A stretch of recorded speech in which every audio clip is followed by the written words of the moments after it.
प्रभा कटुआ आज मोर गोटे कविता आवृत्ति करने जाऊँगी जहाँ क्रांतिधारा पत्रिकार प्रकाशित होता। कवितार शीर्षक धला धोती।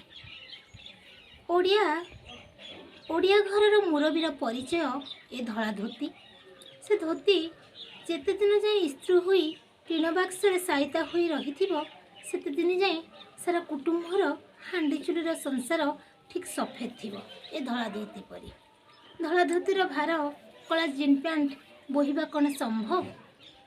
ए धोती पर सत्य और शांतिर प्रतीक, आम जातिर परिचय, आम संपर्कर मझी खुंट, आम संघर्षर बाहक।